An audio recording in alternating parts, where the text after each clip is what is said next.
अस्सलाम वालेकुम students, welcome to world of education and welcome to C S 101 preparation video 2024। आप लोगों का जो फाइनल टर्म का सिलेबस है वो आप लोगों को सबको पता है। 81 से लेकर ऑनवर्ड आपके जितने भी लास्ट लेक्चर्स हैं डेट इज़ 234 यहाँ तक है। मैं इंशाल्लाह कोशिश करूँगा कि मैं आप लोगों के साथ मोस्ट रिपीटिव क्वेश्चन जो है वो शेयर करूँ विद द 100% एक्यूरेट फाइल्स, और मैं आपको साथ साथ एविडेंस भी प्रोवाइड करता जाऊँगा with the passage of time. चलते हैं जी। अच्छा, मैंने हैंडआउट्स यहाँ पे क्यों ओपन किए हुए हैं, इसकी बड़ी वजह ये है कि ना आपका जो पेपर है वो आप लोगों को पता है कि 100% MCQs बेस्ड हो गया, और ये 2024 में ही हुआ है, इससे पहले ऐसा नहीं था। ठीक है। अच्छा, मैंने आप लोगों के लिए प्रिपरेशन वीडियो ऑलरेडी क्रिएट की हुई है इसके लिए, और मैं साथ साथ अब भी दोबारा कर रहा हूँ। तो डिस्क्रिप्शन में आप लोगों को ना एक पूरी प्लेलिस्ट का लिंक मिल जाएगा, जहाँ से आप जाके मेरी इस पूरी प्लेलिस्ट को सुन सकते हैं। सिर्फ उस प्लेलिस्ट को सुनने के बाद इंशाल्लाह आप इस काबिल ज़रूर हो जाएंगे कि आप अच्छे नंबरों में ना सिर्फ पास हो सकेंगे बल्कि आपका सारे का सारा कॉन्सेप्ट कवर हो जाएगा।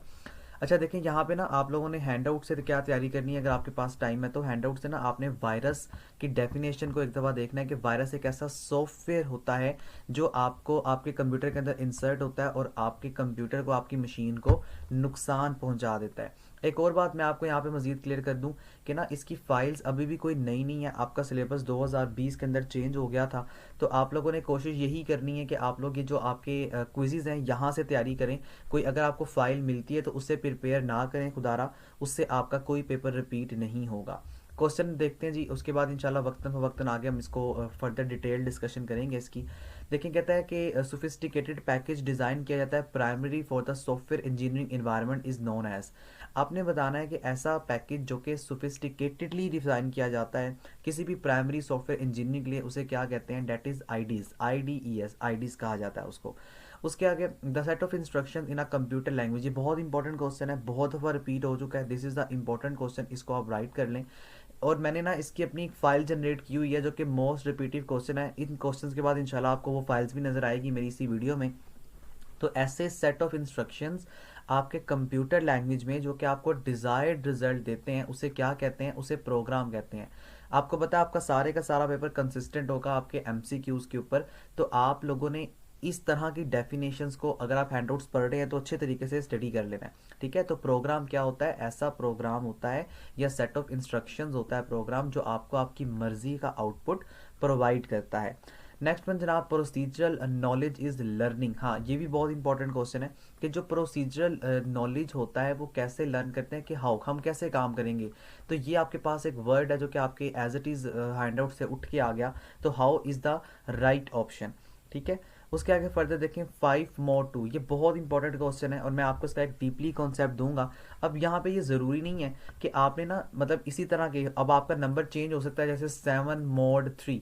तो आप इसके इसके कॉन्सेप्ट को समझें कि आपने मोड फाइंड कैसे करना है। पहले तो ये भी एक इंपॉर्टेंट क्वेश्चन है कि ये जो परसेंटेज का साइन है ना, इसे क्या कहा जाता है?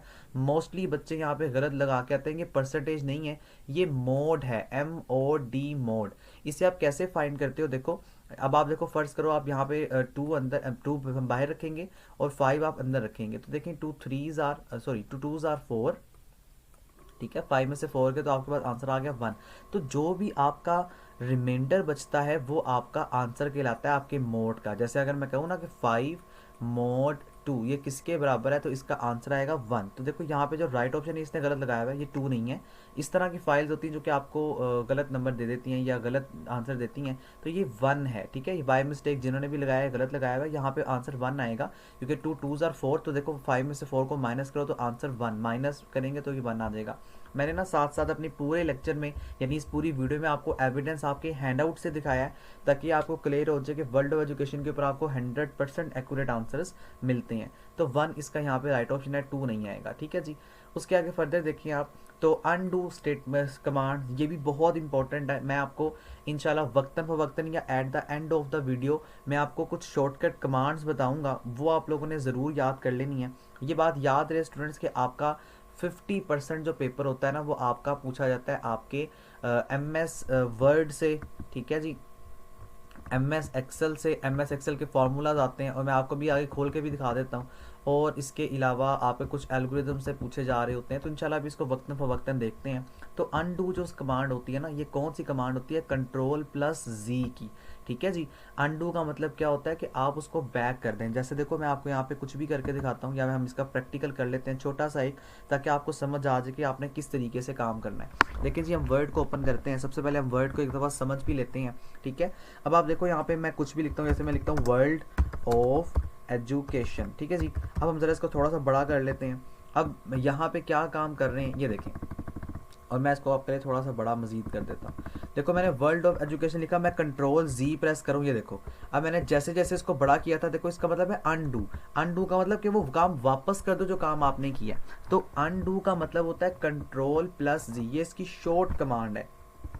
एट द एंड हम कुछ और कमांड्स भी देखेंगे, तो अभी मैं आपको यहाँ पे वैसे ही बता देता हूँ। अगर आपसे पूछा जाए कॉपी की कमांड क्या है, तो कॉपी की कमांड होती है कंट्रोल प्लस सी, ठीक है। इसको मैंने आपको at the end of the video भी बताया हुआ है, अब वहाँ से जाके भी देख सकते हैं। इसी तरीके से मैं आपको कहता हूँ कि अगर आपने पेस्ट की कमांड बतानी है तो उसके लिए आप कंट्रोल प्लस वी कर सकते हैं। इसी तरीके से अगर वो कट कहता है तो कट के लिए देखिए कंट्रोल प्लस एक्स होती है, ठीक है जी। तो ये आप लोगों ने कमांड्स याद रखनी है। एम एस वर्ड की कमांड्स भी यही होती हैं। एम एस वर्ड का थोड़ा सा अगर मैं आपको बताऊं तो आपका जो है ना 50% पेपर आपका इसी के ऊपर कंसिस्टेंट होता है, एम एस वर्ड के ऊपर, कि आप हमें बताओ। देखो एम एस वर्ड पे क्या आता है, आपको ना एम एस वर्ड ओपन करने की परमिशन होती है, तो आप वहाँ से ईजिली काम कर सकते हो। जैसे इंसर्ट है, तो इंसर्ट पे अगर आपको, और मोस्टली क्वेश्चन ये आता है, अब आपके सब्जेक्टिव में नहीं आएगा, जो कि आपका पेपर सब्जेक्टिव के ऊपर कंसिस्टेंट नहीं होगा, लेकिन एमसीक्यूज में पूछेगा टेबल्स अगर आपने जो है बनाने हैं तो आप कैसे बना सकते हो। यानी एमसीक्यूज में ये पूछ सकता है कि टेबल जो है वो किस टैब में बनता है। तो देखो इंसर्ट के टैब में, डिज़ाइन के टैब में आप अपने डॉक्यूमेंट को मुख्तलिफ तरह का डिज़ाइन दे सकते हो। इसमें मोस्ट इंपॉर्टेंट जो एमसीक्यूज है वो ये वाला है कि वाटर मार्क जो है वो किस टैब में आता है, तो वो डिज़ाइन टैब में आता है। इस तरह पेज कलर, पेज बॉर्डर, ये सारे के सारे ऑप्शंस आपको आपके डिज़ाइन टैब के अंदर जो है वो मिलते हैं, ठीक है।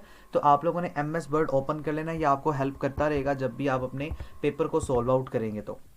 तो अनडू का मतलब होता है कि खत्म कर दो, तो कंट्रोल प्लस जी, ठीक है जी। उसके आगे फर्दर आप देखो तो paste option is a part of home ribbon. देखो मैं आपको पहले ही बता रहा था कि इस कैटेगरी के क्वेश्चन ज़्यादा आते हैं, और आपका जो कि सिलेबस ऑलरेडी चेंज हो गया है, तो आप लोगों को पुरानी फाइल्स नहीं करनी, इस तरह की क्विज़िज फाइल्स करनी है जो 2020 से ऊपर ऊपर है। यानी 2021 से लगा लें, इससे पीछे वाली फाइल्स भी फिलहाल ना करें, वो आपके लिए ज़्यादा बेहतर है, क्योंकि 2020 में सिलेबस चेंज हो गया था फॉल 2020 में, ठीक है।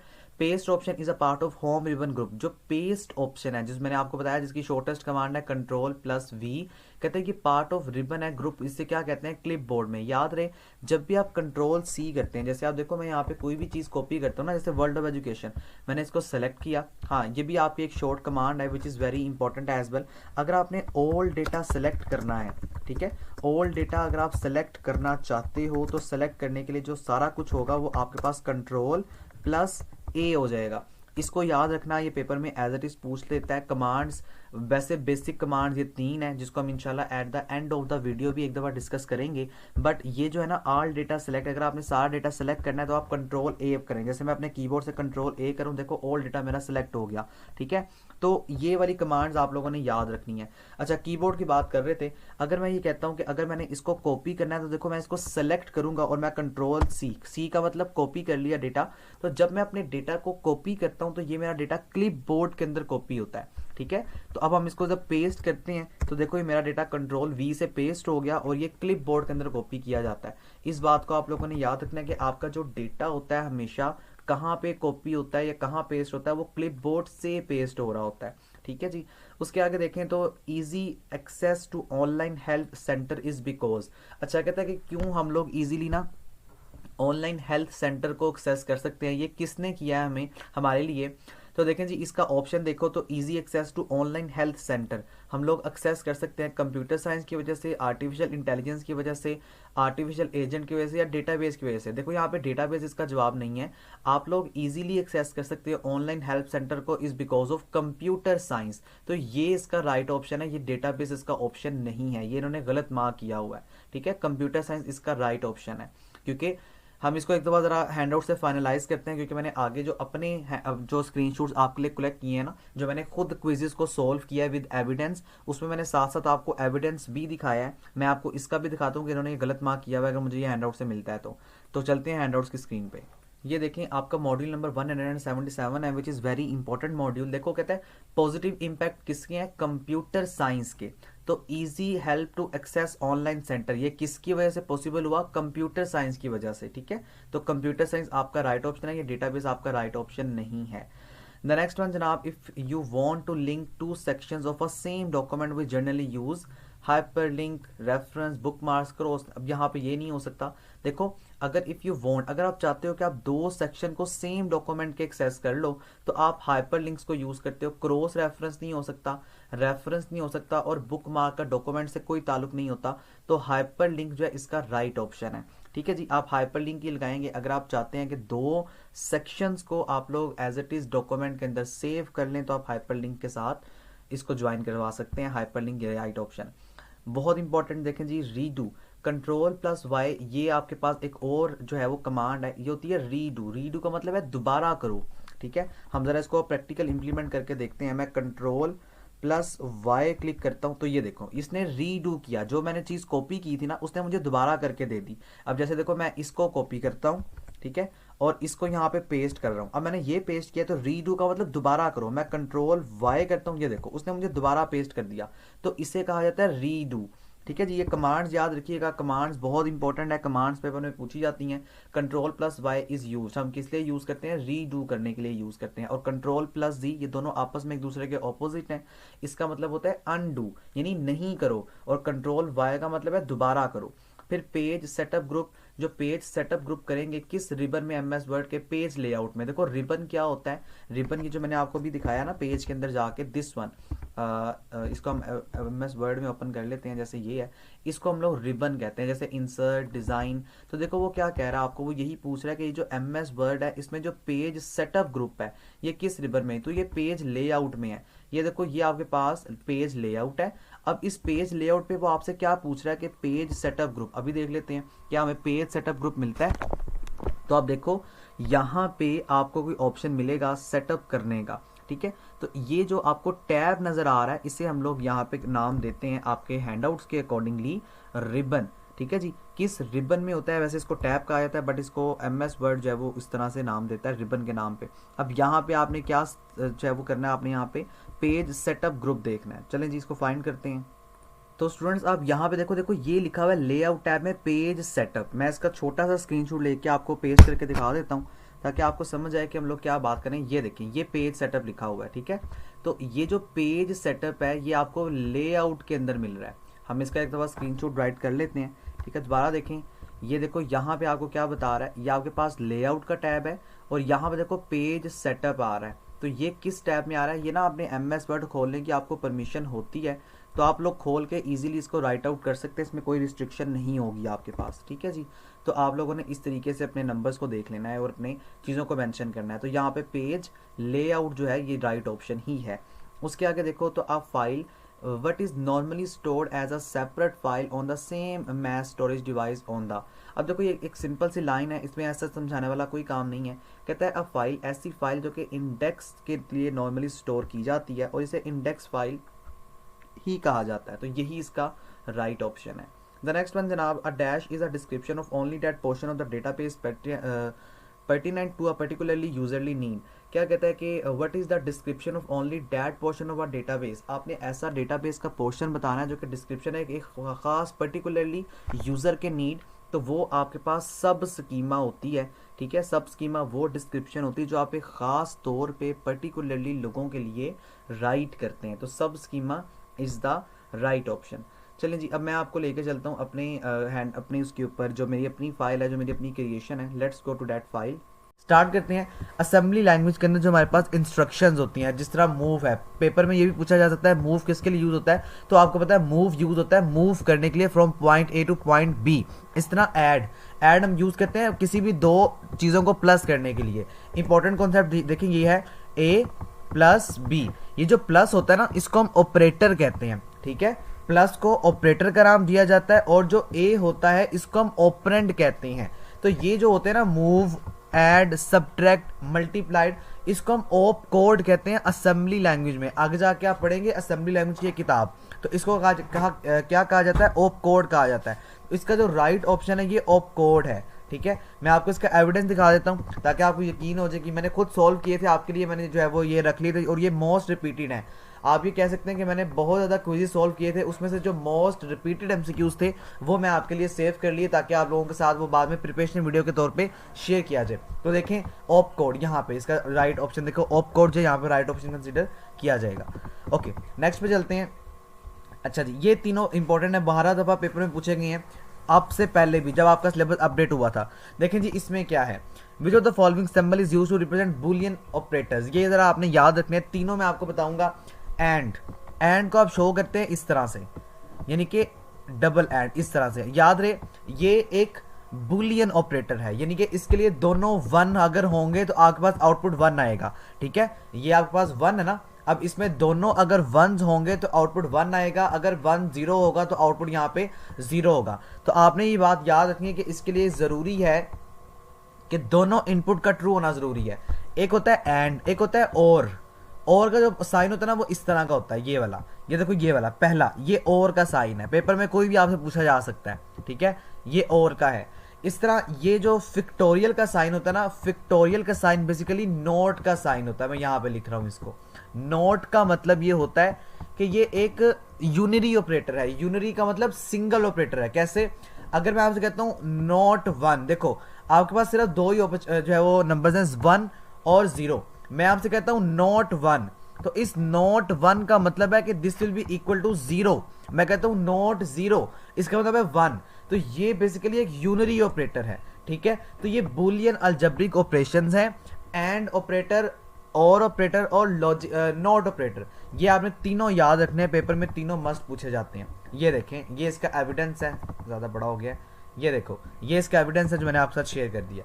अच्छा जी आगे हैं, विच one of the following is not a valid data type, ये ना आपका चूंकि 81 से आपका जो सिलेबस है वो 81 से लेके 234 तक है, तो ये उसमें से आया हुआ है आपके प्रीवियस में से। वैलिड डेटा टाइप, सबसे पहले डेटा टाइप क्या होती है जरा वो देखें। डेटा टाइप का मतलब कि आपका डेटा किस टाइप का है, आपका डेटा किस नौइयत का है। देखो 4, ये मैंने आपको याद है रहमा करवाया था, 4 का मतलब होता है करेक्टर्स, यानी कि हमने यहाँ पे ABC से लेके, जिस तरह मैं अपना नाम लिखता हूँ SAQIB, Saqib, my name is Saqib, तो देखें ये जो मेरा नाम है ये basically is the collection of the characters. S is a character, A is a character, Q is a character. इस तरह फ्लोट का मतलब ये होता है कि हमने पॉइंट के अंदर नंबर लिखना, लाइक 3.14 या 2.13 या 11 वगैरह। HTML ये डेटा टाइप नहीं है, ये एक लैंग्वेज है। ठीक है, वो कह रहा है आप बताएं जो डेटा टाइप नहीं होगी उसका आपने बताना है। तो देखो HTML it is not a data type, और इंट का मतलब इंटीजर्स, यानी कि 12, 1000, तो ये भी एक डेटा टाइप है। करेक्टर डेटा टाइप हो गया, फ्लोट हो गया, इंट हो गया, लेकिन HTML डेटा टाइप नहीं है। तो वो आपसे ऑप्शन में क्या पूछ रहा है, which one is not a valid data type, आप ये बताइए कि वैलिड डेटा टाइप कौन सी है। तो वैलिड डेटा टाइप HTML जो है, सॉरी जो वैलिड डेटा टाइप है वो कौन सी नहीं है, तो HTML वैलिड डेटा टाइप नहीं है। ठीक है, आगे the dash view of the database is called the database model, ये आपका पेपर में शॉर्ट क्वेश्चन भी आता है, what is the database model. तो the conceptual view of the database is called the database model, जो कंसेप्चुअल व्यू होता है डेटाबेस का वो डेटाबेस मॉडल कहलाता है। तो कंसेप्चुअल इसका यहाँ पे राइट ऑप्शन कंसीडर किया जाएगा। इसका जरा देखें, तो ये देखें ये आपका मॉड्यूल नंबर 153 है जहाँ से आपका क्वेश्चन आया हुआ है, ये मैंने आपके लिए हाईलाइट कर दिया यहाँ पे भी। यहाँ से जरा इंपॉर्टेंट सब्जेक्टिव भी समझ लें कि क्या पेपर में आ सकता है आपको। सब्जेक्टिव का जो पार्ट 2 होगा ना, यानी कि वो मैं आपको इंशाल्लाह लिंक डिस्क्रिप्शन में प्रोवाइड कर दूंगा, आप डायरेक्टली जाके वहाँ पे एक्सेस करें, वहाँ पे आपको इंशाल्लाह तमाम तर चीज़ें मिल जाएंगी। ठीक है, मैंने वहाँ पे डिटेल्ड एक वीडियो ऑलरेडी क्रिएट की हुई है, लिंक आपको डिस्क्रिप्शन में मिलेगा। देखें the conceptual view of the database is called database model. एक और इंपॉर्टेंट क्वेश्चन आपका जनाब, ट्यूपल क्या होती है, तो रो को हम ट्यूपल कहते हैं, पेपर में मस्ट पूछा जाएगा, बहुत दफा पहले पूछा जा चुका है कि व्हाट इज ट्यूपल, तो ये एक अनदर नेम है रो का, तो रो को हम कहते हैं ट्यूपल। और इसी के साथ साथ रिलेशंस क्या होते हैं जनाब, ये भी इंपॉर्टेंट क्वेश्चन है आपका। ये डेटाबेस मॉडल के अंदर रेक्टेंगुलर टाइप डेटा को स्टोर करते हैं जिसको हम रिलेशंस कहते हैं। मिसाल के तौर पे देखो मेरे पास ये इस तरह की एक फिगर है, इसके अंदर डेटा स्टोर हुआ है टेबल्स की फॉर्म में, यानी कि ये इस तरह से, ठीक है, इस तरह कर लें, ये इस तरह देखो, ये एक टेबल बना लिया। अब इस टेबल में आपकी वैल्यू स्टोर्ड है, इसको हम कहते हैं रिलेशंस। तो ये आपने सारी बात याद कर लेनी है। Module number 153 and the evidence में काफी क्वेश्चन आपसे पूछे जाएंगे, तो मैंने आपको ये बता दिया, इंपॉर्टेंट है, इसको याद रखिएगा। The next one is the incremental model can be equated some issues with the dash model. इसमें क्या पूछ रहे हैं आपसे, जो इंक्रीमेंटल मॉडल होता है वो इक्वेटेड होता है सम टाइम्स विद द किसके साथ, इटरेटिव मॉडल के साथ। इंपॉर्टेंट पॉइंट समझाने वाला, इसमें कोई पॉइंट नहीं है, ये सिंपल एक लाइन है जो कि आपने याद कर लेनी है। इंक्रीमेंटल मॉडल इक्वेट करता है जी किसके साथ, इटरेटिव मॉडल के साथ। ये आपके हैंडआउट्स में भी लिखी होगी, ठीक है, मैं आपको दिखाता हूं। ये देखें यहाँ पे आपके पास लिखी हुई है, मैं इसको हाईलाइट कर देता हूँ आपके लिए कि इटरेटिव मॉडल, यानी कि यहाँ पे आपको बता रहा है कि इंक्रीमेंटल मॉडल, ये सारा जो टॉपिक है ना पेज नंबर 222 के ऊपर अवेलेबल है, कि इंक्रीमेंटल मॉडल जो है ये क्या करता है, ये समटाइम इक्वेट करता है इटरेटिव मॉडल के साथ, जो कि सिमिलर होता है इंक्रीमेंटल मॉडल के। तो सिंपल ये ना, इसने घुमा फिरा के आपको बताया हुआ है, मैंने आपको एक वाजिया तौर पे इसका जवाब बता दिया कि इसका जवाब ये होगा, तो आपने ये लगा देना इटरेटिव मॉडल, इसका राइट ऑप्शन कंसीडर किया जाएगा। ओके जी, नेक्स्ट आपके पास बहुत इंपॉर्टेंट क्वेश्चन है और बड़ा ट्रिकी क्वेश्चन है, बहुत इजी है, इसको जरा अंडरस्टैंड करना है गौर से। देखिए फ्लोट, मैंने आपको पहले बताया फ्लोट एक डेटा टाइप है जहां पे आप अपना डेटा पॉइंट्स की फॉर्म में स्टोर कर सकते हैं, लाइक 3.5, 3.12 वगैरह। देखो फ्लोट CGPA इक्वल टू 3.5, तो देखो इसकी फ्लोट डेटा टाइप क्यों हमारे पास क्यों है ये फ्लोट, क्योंकि यहाँ पे हमने डेटा को पॉइंट की फॉर्म में स्टोर करवाना था। अब ये इफ कंडीशन लगा रहा है, ये आपका मॉड्यूल नंबर 109 से पेपर आया हुआ है या क्वेश्चन आया हुआ है। इफ अगर CGPA बड़ा है 3 से, देखें आपकी पास वैल्यू क्या है 3.5, तो वो क्या कह रहा है कि अगर जो है वो 3.5 कहां से किससे बड़ा है, 3 से बड़ा है, जो कि ठीक बात है। तो सी आउट हम कहते हैं कि डेटा को प्रिंट करवाना, यानी कि स्क्रीन के ऊपर एक मैसेज डिस्प्ले करवा दो, अगर ये वाली फॉर्म ठीक होती है तो, यानी कि अगर 3.5 बड़ा है 3.0 से, तो स्क्रीन के ऊपर आ जाए गिव स्कॉलरशिप एल्स का मतलब इसके अलावा आप सी आउट करवा दो, sorry you can not qualify. देखिए अगर यहाँ पे हमारे पास 2.5 होता ना, तो फिर तो ये बात गलत थी, फिर ये वाला ऑप्शन आ जाता, sorry you can not qualified. लेकिन यहाँ पे वो कह रहा है कि 3.0 से अगर वैल्यू बड़ी है, तो जो कि वैल्यू वाकई बड़ी है, ये वाली वैल्यू है ना, इसको आपने चेक करना है। 3.5 बड़ा होता है 3.0 से, इसका मतलब कि ये वाली वैल्यू पहली वाली प्रिंट हो जाएगी, गिव स्कॉलरशिप, इसको स्कॉलरशिप दे दो, तो ये वाला इसका जवाब है गिव स्कॉलरशिप। अगर ये 3.5 के बजाय 2 पॉइंट समथिंग कुछ होता या 3.0 से वैल्यू कम होती, तो यहाँ पे हमने ये कहना था कि सॉरी माजरत के साथ आप क्वालिफाई नहीं है स्कॉलरशिप के लिए। तो ये दोनों ऑप्शन आपसे पेपर में पूछे गए थे, क्विज़ेस के अंदर 12 दफ़ा रिपीट होते हैं, और पिछली दफ़ा के जो स्टूडेंट थे उनमें उन्होंने बहुत दफ़ा बताया सर इस तरह क्वेश्चन आया है, तो ये आपने ज़रा याद रखना है, ये पेपर में पूछा जाएगा मस्ट क्वेश्चन। उसके आगे ये बहुत दफ़ा रिपीट हुआ है आपके फाइनल टर्म में एज वेल एज आपके क्विज़ेस में, सो इसका मतलब ये बहुत इंपॉर्टेंट है। मेक श्योर पहले हैंडआउट्स को अच्छी तरह पढ़ लें, नहीं टाइम तो उसके बाद हर कॉन्सेप्ट को ज़रा क्लियर कर लें, ताकि अगर उससे रेलिवेंट अगर कोई क्वेश्चन है तो आपको पता हो। एन अरे is a rectangular block of data, ये बात याद रखिएगा, जो अरे होती है ना उसके पास जो ब्लॉक होते हैं ना वो रेक्टेंगल टाइप होते हैं इस तरह से। तो ये एक रेक्टेंगल है जहां पर आप अपनी एंट्रीज को सेम टाइप के साथ स्टोर कर लेते हैं। तो यहाँ पे इसका जो राइट ऑप्शन बनेगा that is called the rectangle. देखिए ये रेक्टेंगल मैंने लगाया हुआ है, ये देखिए मॉड्यूल नंबर 146, यहाँ पे चेकआउट करें। Array is a rectangular block of data whose entries are of the same time, जिसकी एंट्री जो है वो सेम टाइप की है। Next question, which of the following is not a relational operator. लेकिन रिलेशनल ऑपरेटर को पहले समझेंगे, आपका शॉर्ट क्वेश्चन भी आता होता है। रिलेशनल ऑपरेटर क्या होता है, देखो रिलेशनल वर्ड निकला है रिलेट से, यानी कि आप ये बताना है कि हम दो चीज़ों को आपस में रिलेट कर रहे हैं, दो चीज़ों को आपस में एक दूसरे के साथ ताल्लुक बना रहे हैं। C++ एक लैंग्वेज है जो आप आगे जाके नेक्स्ट सेमेस्टर में पढ़ेंगे। आपने बताना है कि कौन सा रिलेशनल ऑपरेटर नहीं है, ठीक है। अब देखो रिलेशनल ऑपरेटर कौन कौन से होते हैं, पहली बात तो ज़रा वो समझ लें। उसके अंदर सबसे पहली जो चीज़ आती है ना वो ये आती है नॉट इक्वल टू। देखो मैंने आपको पहले भी बताया, ये जो फिक्टोरियल का साइन है ना इससे हम कहते हैं नॉट, ठीक है, और इसका मतलब होता है equal to. Not equal to का साइन जो होगा ये बता रहा है कि ये बराबर नहीं है, तो ये रिलेट कर रहा है। जैसे मैं कहता हूं कि 2 इट्स नॉट इक्वल टू 3, क्योंकि 2 3 के बराबर तो नहीं हो सकता। लेस देन इक्वल टू, ये भी रिलेशनल है। Equal to C plus plus के अंदर, ये मेरी बात याद कर लें, वैसे आप लिखते हैं बराबर है, यानी कि 3 के बराबर है, लेकिन कंप्यूटर के अंदर अगर आपने बराबर का साइन डालना है तो वो इस तरह डबल बराबर आएगा, यानी डबल इक्वल आएगा।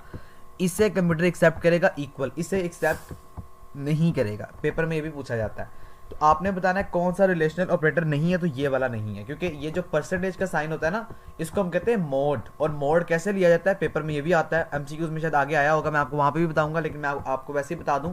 देखें, मैं आपसे कहता हूँ 2 मोड 5, मुझे लेके दिखाएं। ये जो 5 है ना, इसके अंदर चले जाना है, 2 ने बाहर आ जाना है, 2 2s are 4। जो आपके पास रिमाइंडर बचेगा वो आपका जवाब है। रिमाइंडर क्या है जी, 1, तो ये 1 आपका जवाब होगा मोड के अंदर। तो मोड कोई भी चीज को रिलेट नहीं करता, तो यहाँ पे जो मोड इक्वल होगा ना, ये इसका राइट ऑप्शन कंसीडर किया जाएगा। ये देखिए 124 मॉड्यूल है आपका, और रिलेशनल ऑपरेटर्स ये वाले हैं आपके पास। अब ये देखो यहाँ पे ना, ये सारे आपने याद कर लेने, ये पेपर में आएंगे, पेपर में आपसे लेस देन इक्वल टू, ये ना आपसे नाम भी पूछता है, ये बात आपने याद रखनी है, क्योंकि मैं साथ साथ आपको सब्जेक्टिव भी बता रहा हूँ। सब्जेक्टिव के लिए एक अलहदा टोटली वीडियो आपको मिल जाएगी, जिसका लिंक आपको डिस्क्रिप्शन में मिल जाएगा। अब देखें, ये लेस देन इक्वल टू है, क्योंकि यहाँ पे इक्वल आ गया।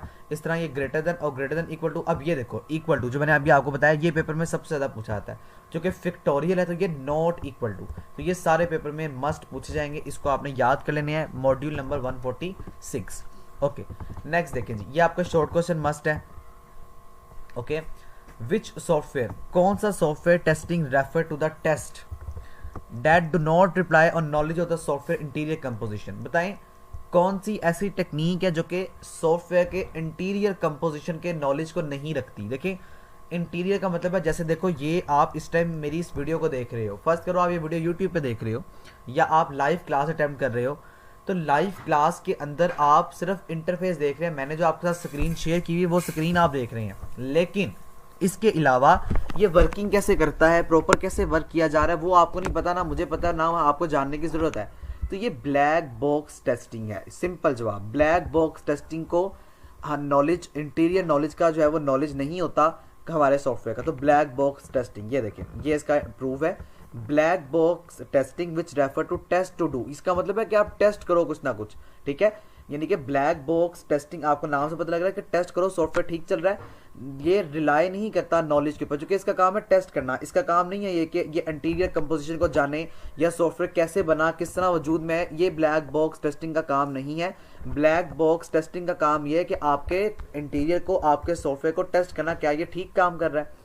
There was found that a register called a dash, ये भी बड़ा इंपॉर्टेंट है, it is used to hold the address of the next instruction। देखो ये कह रहा है कि next instruction to be executed, बस ये बात याद कर लें, next instruction to be executed। देखें आपका जो प्रोग्राम है वो एक फ्लो के अंदर आता है, जैसे देखो 1 के बाद दूसरा स्टेप आएगा, दूसरे के बाद तीसरा स्टेप आएगा, तीसरे के बाद चौथा स्टेप आएगा, इसी तरह से आपके लिए वर्किंग हो रही होती है। तो ये प्रोग्राम काउंटर करता है। प्रोग्राम काउंटर का मतलब है कि आपके सीक्वेंस को मेंटेन करना, जैसे जैसे आप डेटा एंटर करेंगे वैसे वैसे डेटा एंटर होगा, तो ये प्रोग्राम काउंटर का काम है जो आपको करके देता है। ये भी मेरे पास एविडेंस मौजूद है, मैं आपको इसका एविडेंस भी दिखा देता हूँ। ये देखें यहाँ पे ये जो लाइन मैंने ब्लू हाईलाइट की हुई है, they were a found data register called a program counter that is used to hold the address of the next instruction, कि जिसने नेक्स्ट इंस्ट्रक्शन को होल्ड करना होता है उसको हम क्या कहते हैं, प्रोग्राम काउंटर। तो देखो यही बात है, होल्ड द एड्रेस, एड्रेस को होल्ड कर रहा है नेक्स्ट इंस्ट्रक्शन के, तो उसे प्रोग्राम काउंटर का नाम दिया जाएगा। उसके आगे ये भी एक लॉजिकल क्वेश्चन है, how many choices are possible using if else. देखो मैंने भी आपको थोड़ी देर पहले वो एक क्वेश्चन करवाया था, इफ का मतलब है ये काम करो, अगर ये काम होता है तो ठीक है कर दो, एल्स का मतलब है ठीक है अगर ये काम नहीं हो रहा। तो यहाँ पे कितनी पॉसिबिलिटीज है आपने बताना है, तो 2 पॉसिबिलिटीज है खाली। इफ अगर ये काम होता है तो ठीक है, वरना ये काम कर दो, ठीक है। और अगर यही पेपर में आपसे पूछा जाए इफ एल्स इफ, देखिए यहाँ पे कितनी पॉसिबिलिटीज हैं, 3 पॉसिबिलिटीज हैं, इफ एल्स और इफ। चूंकि यहाँ पे कितनी दफा इफ एल्स आया था, खाली एक दफा इफ एक दफा एल्स, तो यहाँ पे कितनी पॉसिबिलिटीज आ गई, 2 पॉसिबिलिटीज आ गई। इसके प्रूफ के ऊपर चलें, ये देखें 2 पॉसिबल चॉइसेस आपके पास अवेलेबल होती हैं। मेरा आपको सिर्फ प्रूफ दिखाने का हैंडआउट से मकसद ये है कि आप लोग हैंडआउट्स के उन इंपॉर्टेंट पेजेस को पढ़ लें जो कि पेपर में पूछे जाते हैं, राइट। नेक्स्ट के ऊपर चलते हैं। ये देखें, which of the following is the correct sentence. आपने बताना है correct syntax to initialize the 3 element integer array. आपने बताना है कि अगर आप कोई अरे को डिक्लेयर करें तो उसको क्या एलिमेंट है। देखिए यहाँ पे ना इसके सारे ऑप्शन जो है वो मुझे पर्सनली तौर पे डाउट है, लेकिन फिर भी मैंने जो यहाँ पे सेलेक्ट किया वो ये वाला है, इंट अरे 3 इक्वल टू 1 2 3। लेकिन इसका जो मेन सिंटैक्स होता है ना वो ये वाला होता है, यानी कि ये वाला इसका मेन सिंटैक्स है, लेकिन आखिर में ना सेमी कोलन आता है। देखो इसने आखिर में सेमी कोलन नहीं लगाया हुआ, तो बहरहाल आपके पेपर में सेमी कोलन लगा हुआ आएगा, मे बी मिसअंडरस्टैंडिंग है। तो ये वाला इसका राइट ऑप्शन है। हमेशा हम अरे को इस बड़ी वैल्यू के साथ डिक्लेयर करते हैं। तो देखें यहाँ पे बड़ी वैल्यू के साथ सिर्फ ये वाला डिक्लेयर्ड है या ये वाला डिक्लेयर्ड है, लेकिन उसके आगे वाली जो हमारे पास होती है ना ब्रैकेट्स, वो इस तरह की होती हैं जिसको हम मिडल ब्रैकेट या कर्ली ब्रैकेट्स कहते हैं। तो इसका जो राइट ऑप्शन है ना वो ये वाला है, ठीक है। ये वाला राइट ऑप्शन नहीं है। ये सिंपल मैंने जो सेमी कोलन का करके लगाया था, पेपर में सेमी कोलन लगा हुआ आएगा, नहीं लगा हुआ था फिर भी आपने ये वाला मार्क करना है, ये इसका राइट ऑप्शन है, ठीक है। नेक्स्ट के ऊपर बात करते हैं थर्ड जनरेशन ऑफ लैंग्वेज। जो थर्ड जनरेशन लैंग्वेज एट्रीब्यूट की वो क्या थी, वो इसमें से कोई भी नहीं थी। जो थर्ड जनरेशन थी ना मैं आपको दिखाता हूँ, ये देखें ये थर्ड जनरेशन थी। ये भी मॉड्यूल नंबर 111, ये भी आपने याद कर लेना, इंपॉर्टेंट है। देखो जो थर्ड जनरेशन थी ना उसका काम ये था कि that do not refer to attributes of any particular machine, यानी कि एक मशीन के ऊपर वो डिपेंड नहीं कर सकता। जैसे फर्ज करें आप यूट्यूब चलाते हैं, इस time billions of computers and trillions of mobiles YouTube चला रहे हैं, तो क्या यूट्यूब खाली एक कंप्यूटर में चल सकता है? नहीं, ये मशीन इंडिपेंडेंस है। तो जो हमारे पास थर्ड जनरेशन थी ना उसके मुताबिक आपका सॉफ्टवेयर किसी भी मशीन के ऊपर डिपेंड नहीं करता है, ठीक है। मशीन के मुताबिक आपका सॉफ्टवेयर थर्ड मशीन इंडिपेंडेंस या थर्ड इसके जनरेशन के मुताबिक आपका सॉफ्टवेयर किसी मशीन के ऊपर डिपेंड नहीं करेगा। अब इसमें देखें ये ऑप्शन नहीं है, इसमें कह रहा है फॉर ओनली रिक्वायर्ड मशीन। क्या खाली एक मशीन के ऊपर डिपेंड करेगा? गलत, फॉर ऑल मशीन्स, यानी कि क्या तमाम तर मशीन के ऊपर डिपेंड करेगा? तो ये हो सकता है फॉर ऑल मशीन्स, लेकिन पर्टिकुलर मशीन नहीं हो सकता। तो इसके दो ऑप्शन बनते हैं, नन ऑफ अबव और फॉर ऑल मशीन। लेकिन अगर आपके हैंडआउट से देखा जाए तो हैंडआउट्स में वो कह रहा है किसी भी मशीन के ऊपर डिपेंड नहीं करेगा, ये किसी हर तरह की मशीन के ऊपर चल सकता है। ये देखो that do not refer to attribute of any particular machine, यानी कि किसी भी पर्टिकुलर मशीन के ऊपर डिपेंड नहीं करेगा। तो यहाँ पे आपने जो राइट ऑप्शन क्लिक करना है ना वो आपने ये फॉर ऑल मशीन करना है या नन ऑफ अबव करना है, दोनों आपके यहाँ पे ठीक कंसिडर किए जाएंगे, ठीक है। लेकिन मैं आपको फिर भी सजेस्ट करूंगा कि आप यहाँ पे फॉर ऑल मशीन करें, नन ऑफ अबव को छोड़ दें, ठीक है जी। ये आपने ज़रा बात याद रखनी है। अच्छा नेक्स्ट पर आए, ये देखें हाउ मैनी रिलेशनल ऑपरेटर। मैंने भी आपको थोड़ी देर पहले रिलेशनल ऑपरेटर बताया था, अब उसने इसको टोटल काउंट करके बताया। तो रिलेशनल ऑपरेटर कितने हैं? ये 6 हैं। इसकी ज़रा मेंटेनेंस आपने याद रखनी है। ये देखो ये है, मैंने यहाँ पे इसलिए हाईलाइट करके काउंट कर दिया। ज़रा देखिए first, second, third, fourth, fifth और सिक्स, तो टोटल कितने आ गए जी? 6 आ गए। तो इस तरह से आपने ये देखो यहाँ से 2 MCQs बन गए। अब तीसरा, चौथा, पांचवा, छठा सब भी MCQs बना सकता है पेपर के अंदर, तो मस्ट आपने इसको पढ़ लेना है, ठीक है। नेक्स्ट के ऊपर मूव करें। द कंसेप्चुअल शेप और management of data is known as, ये आपकी डेफिनेशन है, डेटा स्ट्रक्चर। जो आपके पास कंसेप्चुअल शेप होती है और जो आपके पास अरेंजमेंट होती है डेटा को करने की, वो आपके पास डेटा स्ट्रक्चर कहलाता है। ये डेफिनेशन है, समझाने वाला कोई काम नहीं है, आपने इसको ऐसे ही एज इट इज याद करना है। Data structure is the right option. ये देखिए ये आपके पास डेटा स्ट्रक्चर। मैं आपको 12 दफ़ा बता रहा हूँ, मेरा प्रूफ दिखाने का मकसद है कि आपके साथ वो मॉड्यूल शेयर हो जाए जहाँ जहाँ से पेपर में MCQ ज़्यादा पूछे जा सकते हैं। उसके आगे each programming language tend to approach the parallel processing paradigm and have different terminology in Ada. We use term Ada क्या थी? Ada basically mother of language of computer थी। अडा ने पहली जुबान क्रिएट की थी। तो ये क्या था? टास्क। ये सिंपल काम है, टास्क फॉर दिस पर्पस, यानी कि आप एक टास्क देते हैं, उस पर्टिकुलर टास्क को परफॉर्म करने के लिए हमारे पास प्रोग्रामिंग लैंग्वेजेस हैं। ये देखें यहाँ पे कहीं ना कहीं टास्क ये लिखा होगा, ये देखो, ठीक है। यहाँ पे टास्क का जिक्र किया, टास्क इन द अडा, तो यहाँ पे टास्क इसका राइट ऑप्शन है। घुमा पर आगे पूछा हुआ है, मैंने आपको इसका राइट ऑप्शन दिखा दिया है, ठीक है। नेक्स्ट देखें, which of the following is a reason. क्या ऐसी रीजन है जिसमें आप अपने सॉफ्टवेयर को मेंटेन करते हैं तो चेंजेस आपको करनी होती हैं? ये भी इंपॉर्टेंट है। जब आपका सॉफ्टवेयर मेंटेन स्टेज पे होता है ना, तो हो सकता है कि आप चेंज कर रहे हो वहाँ पे, यानी कि आपकी रिक्वायरमेंट चेंज होगी। जैसे मैं आपसे कहता हूँ कि मुझे एक ऐसा सॉफ्टवेयर बना के दो जहाँ पे मेरे पास 1000 एम्प्लॉय का डेटा स्टोर हो सके, मिसाल के तौर पे। अब मेरे पास एम्प्लॉय आ गया जी 1500, तो मैं अपने सॉफ्टवेयर को मेंटेन करूंगा, दोबारा मुझे इसको रिप्लेस करना पड़ेगा, यानी कि उसको मेंटेनेंस फॉर्म में लेके जाना पड़ेगा, क्योंकि 1500 मेरे पास एम्प्लॉय ज़्यादा हो गए। तो ये मेंटेनेंस स्टेज का ये वाला है कि changes done in the previous modification introduce the error, यानी कि ये नोट द रीज़न, आपने बताया कि इसमें कौन सी रीज़न नहीं है। तो देखो कि जब आप सॉफ्टवेयर मेंटेन करते हैं ना, यानी कि सॉफ्टवेयर मेंटेन, अगर एरर आता है तो आप सॉफ्टवेयर को मेंटेन करते हैं, तो एरर अगर डिस्कवर होंगे तो आप मेंटेन करेंगे उसको, ये उसकी रीज़न है। आपने बताया रीज़न नहीं है, यानी कौन सी रीज़न नहीं है। रिपेयर भी करेंगे तो मेंटेन होगा। चेंज करना, अगर आपने मैंने जिस तरह बताया कि 1000 एम्प्लॉय का डेटा स्टोर कर सकता था, लेकिन मैंने कहा 1500 करके, तो फिर वो मेंटेन में चला जाएगा। अब आपने ये बताना कि कौन सी ऐसी टेक्निक है जो कि मेंटेन नहीं जाएगी। तो देखो, अगर आपके पास प्रीवियस मॉडिफिकेशन में एरर आया तब आप मेंटेन नहीं करेंगे उसको, तो ये वाला इसका ऑप्शन जो है वो राइट कंसीडर किया जाएगा। अब ट्यूपल्स, मैंने आपको पहले बताया था रोज को हम कहते हैं ट्यूपल, तो ये देखो वही आ गया। रिट्राइव करनी है आपने इन्फॉर्मेशन की एम्प्लॉय की, तो हम क्या सेलेक्ट करेंगे, हम बेसिकली सेलेक्ट करेंगे रोज को। अब रोज को जब आप सेलेक्ट करेंगे ना, तो रोज की सेकंड नेम क्या है, इसका रोज का सेकंड नेम है ट्यूपल। तो यही बात इसने ज़रा घुमा फिरा के आपसे पूछी हुई है, इसका आंसर यहाँ पे देखिए आ गया ट्यूपल। ठीक है, ये देखिए मैंने हाईलाइट भी किया हुआ आपके लिए, इसको ज़रा ये चेकआउट करें। मॉड्यूल नंबर 155 रिलेशनल ऑपरेटर्स और ट्यूपल, यहाँ पे इसका राइट ऑप्शन ये आ गया। अच्छा जी, आगे आप चलें। जो the following is the traditional approach of the programming process, आपने बताना ट्रेडिशनल अप्रोच कौन सी है। तो ट्रेडिशनल अप्रोच इंपेरेटिव पैराडिग्म है, इसमें समझाने वाला कोई काम नहीं है, लेकिन सिर्फ आपने याद रखना है जो ट्रेडिशनल है, ट्रेडिशनल का मतलब जो सदियों से चला आ रहा है, तो वो इंपेरेटिव पैराडिग्म है। ठीक है, ये देखें। अच्छा, ये भी बड़ा इंपॉर्टेंट है, ये बहुत दफ़ा पिछली दफ़ा पूछा गया था। Imperative paradigm also known as procedural paradigm. ठीक है, इंपेरेटिव पैराडिग्म जो है ये प्रोसीजरल पैराडिग्म कहलाती है, और इसके अलावा ये हमारे पास ट्रेडिशनल अप्रोच है। ठीक है, imperative paradigm also known as procedural paradigm and this is the traditional paradigm. Page number 195 है, इसको जरा आप लोगों ने अच्छी तरह पढ़ लेना है, पेपर के लिहाज से इंपॉर्टेंट है। नेक्स्ट पर आए।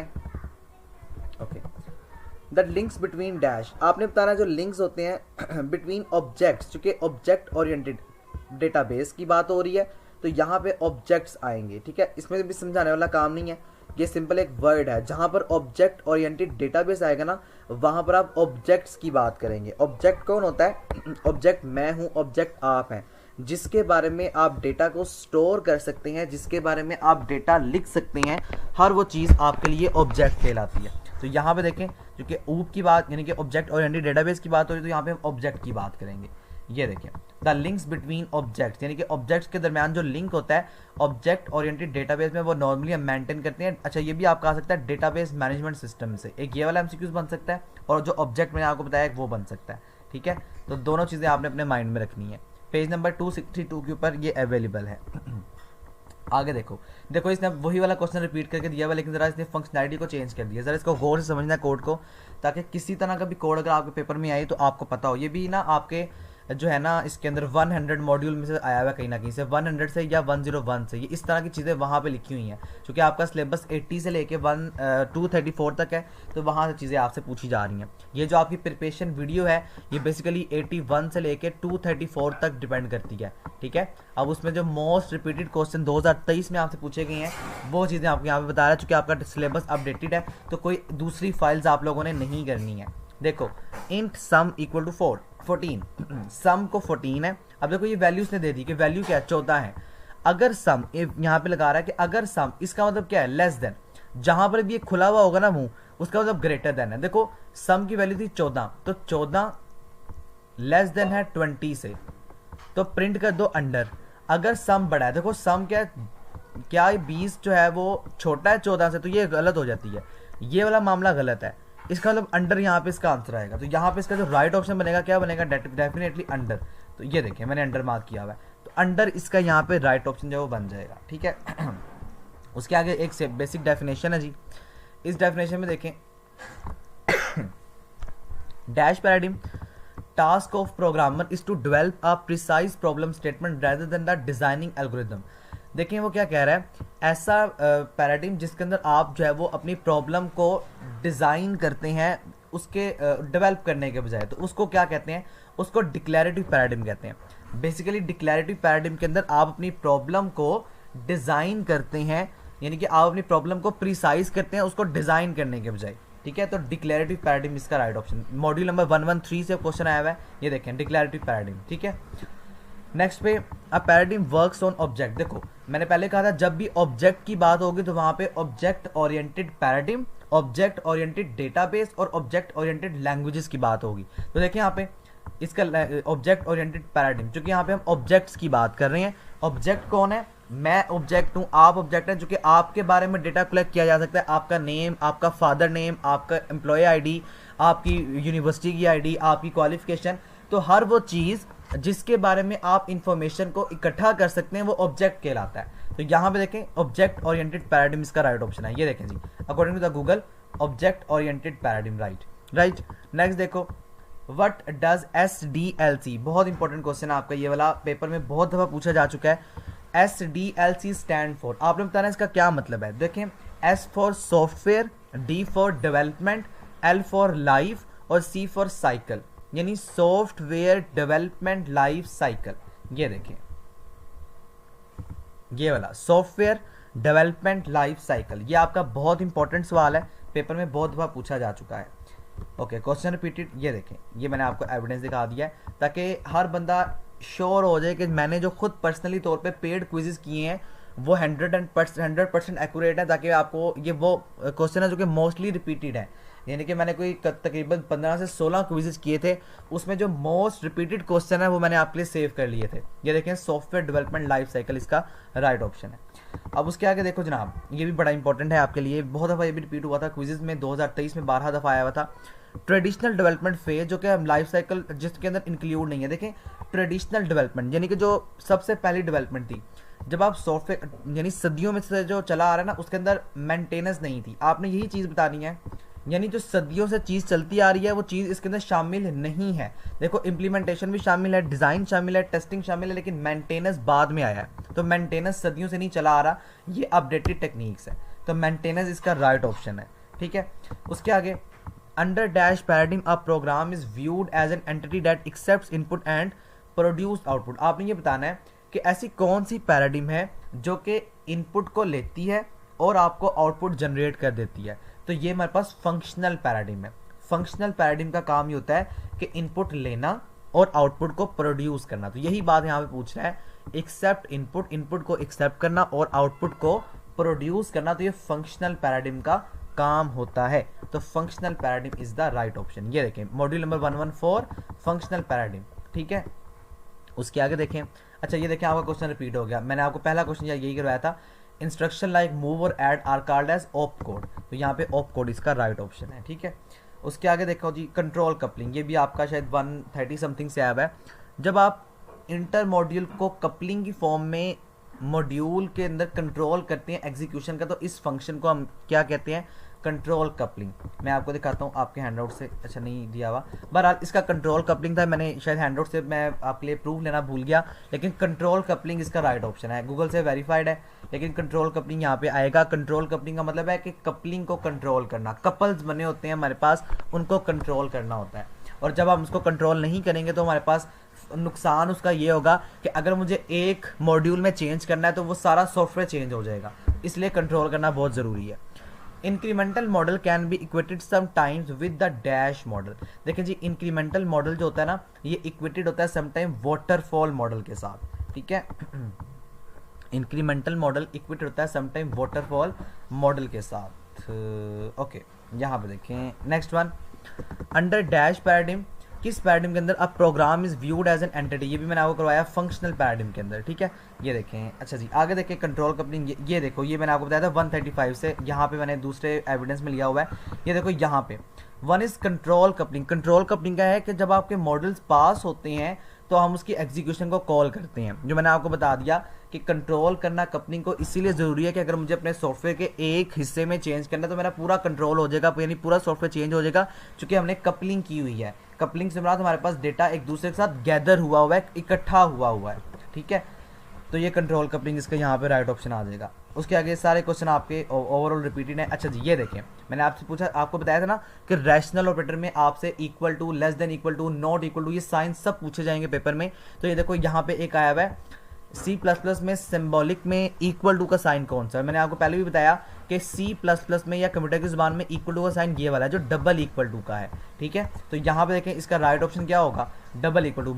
यहाँ पे 98% स्टूडेंट ये वाला लगाते हैं, नीचे वाला डी ऑप्शन, लेकिन यहाँ पे डबल इक्वल टू इसका साइन है, ठीक है, ये देखो। और मैंने आपको शायद पहले भी, सबसे पहले भी बता दिया था। उसके आगे जनाब देखें साइन ऑफ मॉडुलस, मॉडुलस का साइन आपने बताना है। तो ये देखें मैंने आपको जिस तरह मोड सोल्व करके भी बताया था, ये मॉडुलस का साइन है, परसेंटेज को साइन होता है, ये मॉडुलस का होता है। सोल्व कैसे करते हैं दोबारा सीख लें।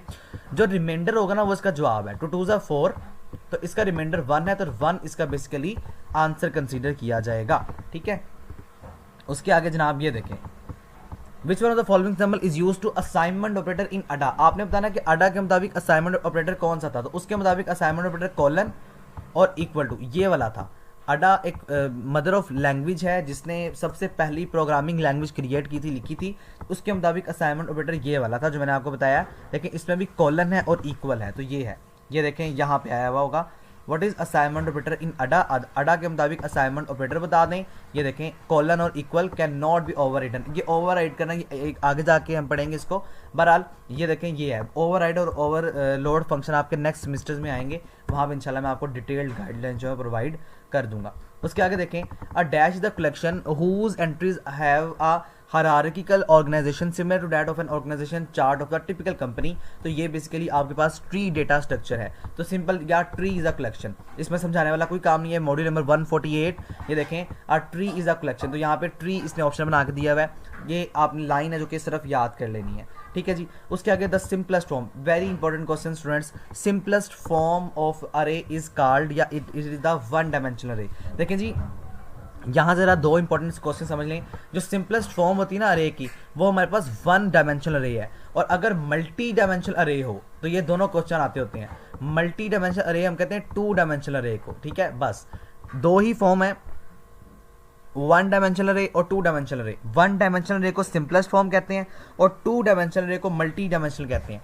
अगर पेपर में पूछा जाए कि 2 डायमेंशनल अरे आल्सो नोन एज, तो आपने बताना है मल्टी डायमेंशनल अरे, और अगर पूछा जाए मल्टी डायमेंशनल अरे आल्सो नोन एज, तो आपने बताना है 2 डायमेंशनल अरे, ठीक है। तो देखो सिंपलेस्ट क्या होती है, 1 होती है।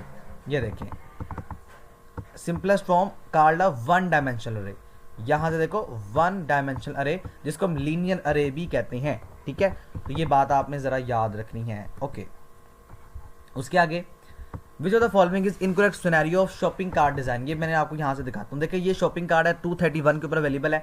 ये सिंपल एक डिज़ाइन है। अब जो चीज़ इसमें शामिल नहीं है ना वो आपने देख लेनी है। तो इसमें जो चीज़ शामिल नहीं थी वो ये थी पे करना मनी लेटर, क्योंकि आप जब शॉपिंग कर रहे हैं, फ़र्ज़ करें आपका कोई शॉप है, अब आप कहते हैं जी मैं आपको मनी, आप चीज़ें ले जाते हैं, कहते हैं मैं आपको मनी या पैसा बाद में दे दूंगा, तो ये अवेलेबल नहीं है, तो ये बात गलत है। तो ये यहाँ पर आ जाएगा क्योंकि ये इसके खिलाफ इनकरेक्ट है, ठीक है। उसके आगे the term dash refer to the collection of data that is multi dimensional. देखो मल्टी डायमेंशनल का मतलब है 2 dimensional arrays.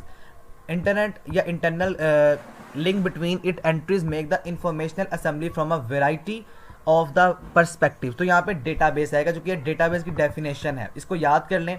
150 module database basically multi dimensional अरे के साथ काम होता है, और डेटाबेस का काम होता है आपके डेटा को सिक्योर करना, आपके डेटा को सेव करना, ठीक है। ये हमारे पास डेटाबेस का काम होता है। दोबारा क्वेश्चन रिपीट है, डेटाबेस, अच्छा ये भी बड़ा इंपॉर्टेंट है, DBMS, D for data, B for base, M for management, S for system. तो देखें डेटाबेस मैनेजमेंट सिस्टम, ये इसकी एब्रीवेशन है, इसको आपने याद रखना है, पेपर में ये भी आती होती है, ठीक है। ये देखें डेटाबेस मैनेजमेंट सिस्टम।